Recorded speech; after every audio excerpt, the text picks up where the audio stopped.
Hi hello నమస్తే welcome to BRK money control. నేను మానస. ఈరోజు మనతో పాటు ఉన్నారు Arun, winner wealth architect sir ఉన్నారు. సార్తో మాట్లాడదాం. Hello sir. Hello madam. Sir, present ఉన్న మార్కెట్ సిచ్యువేషన్ బట్టి కొన్ని క్వశ్చన్స్ అయితే రాశాను. ఇందులో ఏదో ఒకటి మీరు చూజ్ చేసుకోండి సార్, దాన్ని బట్టి నేను క్వశ్చన్ అడుగుతాను.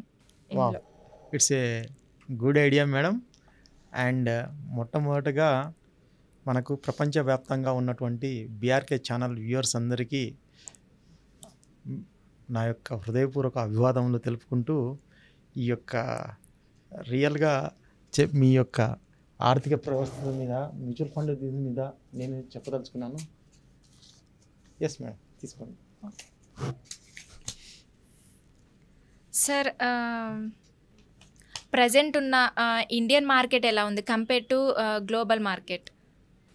మేడం, ఈ యొక్క మనము ఈ యొక్క ప్రస్తుత మార్కెట్ని మనం పరిశీలించినట్లయితే లాస్ట్ ఇయర్ నవంబర్ నుంచి కూడా చాలా కరెక్షన్స్కి, చాలా ఒడిదుడుకులకు లోనవుతూ లైఫ్ టైం పీక్స్ నుంచి కూడా దాదాపు 20% కరెక్షన్స్ అయింది. సో ఇంకా అవుతుందా చెప్పలేము. ఇప్పుడు జరుగుతుంది ఏంటి, అది కూడా చాలా ఒకరి చేతిలో ఉండేటువంటి పరిస్థితి కాదు ఇప్పుడు. కానీ ఒక విషయం అయితే నేను స్పష్టంగా చెప్పదలుచుకున్నాను. ఇప్పుడు ప్రపంచ ఆర్థిక వ్యవస్థను మనము దాని యొక్క ప్రభావాన్ని, అంటే ట్రంప్ గారి యొక్క ప్రభావంతో ఇప్పుడు కొద్దిగా వాలటాలిటీ అనేది ఎక్కువగా ఉన్నటువంటి మాట వాస్తవము. కానీ మన యొక్క ఈ యొక్క ఆర్థిక వ్యవస్థ మూలాలు కానీ, లేదా మార్కెట్స్ యొక్క మూలాలని మనం పరిశీలించినప్పుడు కానీ, మన యొక్క గ్రోత్ రేట్ని మనం చెప్పినప్పుడు కానీ, మనం బడ్జెట్లో ఏదైతే ప్రతిపాదించామో 6.6% జీడిపి ఈ సంవత్సరం మనం వస్తుందని చెప్పేసి, అది ఖచ్చితంగా వచ్చే అవకాశాలు చాలా ఉందండి. ఎందుకంటే ప్రపంచ ఆర్థిక వ్యవస్థ మనము ఒడిదుడుకులు అనేది కొద్దిగా టెంపరీ మాత్రమే. మనకు ట్రేడింగ్ డేస్ 252 ట్రేడింగ్ డేస్ ఉన్నాయి. ఈ 252 ట్రేడింగ్ డేస్లో ఇది ఒక ప్రజెంట్. కానీ మనము భయపడాల్సింది ఏంటంటే ఈ యొక్క ఒడిదుడుకులు అనేది కంటిన్యూస్ అయిపోయి మన యొక్క ఆర్థిక మాంద్యంలోకి ఏమైనా వెళ్తుందా అనేది మాత్రమే మనము జాగ్రత్తగా పరిశీలించాలి. అప్పుడు ఆర్థిక మాంద్యంలోకి వెళ్ళినప్పుడు అమెరికా ఆర్థిక వ్యవస్థ అయితే ఖచ్చితంగా ఇప్పుడు దాదాపు 80% ఛాన్సెస్ ఉన్నాయి, ఆర్థిక మాంద్యంలోకి వెళ్ళేటటువంటి అవకాశం ఉంది. కానీ మన ఆర్థిక వ్యవస్థ ఈవెన్ 10% కూడా లేదు. సో ఈ పరిస్థితిని, అంటే ప్రపంచం యొక్క ఆర్థిక పరిస్థితి, అంటే మార్కెట్ల యొక్క పరిస్థితిని మనము దాన్ని ఆపర్చునిటీస్గా మనం చేసుకోగలిగితే ఈ యొక్క 6.6ని కూడా మనం జీడిపిగా మనము బీట్ చేసుకునేదానికి అవకాశం ఉంటుంది.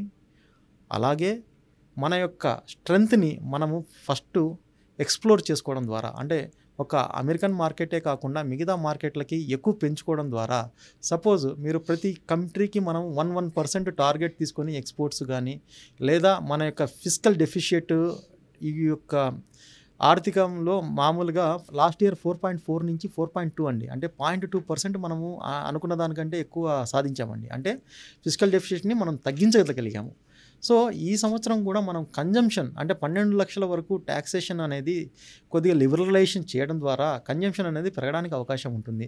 రెండవది, మన దేశం యొక్క పెద్ద అడ్వాంటేజ్ ఏంటంటే ప్రజాస్వామ్యంగా ఉండడం వల్ల కానీ, మంచి ఆర్థిక పరిస్థితులని కరెక్ట్గా క్యాష్ చేసుకున్నటువంటి బిజినెస్ వాతావరణం ఉండడం వల్ల ఇప్పుడు కన్జంప్షన్ పెరిగినప్పుడు వస్తువుల యొక్క డిమాండ్ పెరిగి మనము మామూలుగా ఈ యొక్క ఫిస్కల్ డెఫిషియట్ని ఇంకొద్దిగా అనుకున్న దానికంటే తక్కువకి మనము మెయింటైన్ చేయడానికి అవకాశం ఉంటుంది. దీన్ని ఎప్పుడైతే మనం సరిగ్గా ఇంప్లిమెంట్ చేసి, ఎగ్జిక్యూట్ చేసి, కరెక్ట్గా మన యొక్క పరిణితి చెందినటువంటి ఆర్థిక వ్యవస్థను మనము ముందుకు తీసుకెళ్తామో అప్పుడు ఖచ్చితంగా మన యొక్క అవకాశాలు ఉన్నాయి. ప్రపంచంలో ఏ కంట్రీకి లేనటువంటి జీడిపి, మనకు హైయెస్ట్ జీడిపి మనకే ఉందండి. 6.6 జీడిపి, ఇంత పెద్ద ఎత్తున చేయగలిగినటువంటి జీడిపి ఉండడం వల్లనే మనము మామూలుగా ఇప్పుడు 4వ ర్యాంక్ నుంచి 3వ ర్యాంకుకి వెళ్తాము. 2030 కల్లా 3వ ర్యాంక్కి వెళ్తామన్నారు. నాకు తెలిసి 2028కే ఈ ఫీట్ అచీవ్ చేయడానికి అవకాశం ఉంటుంది.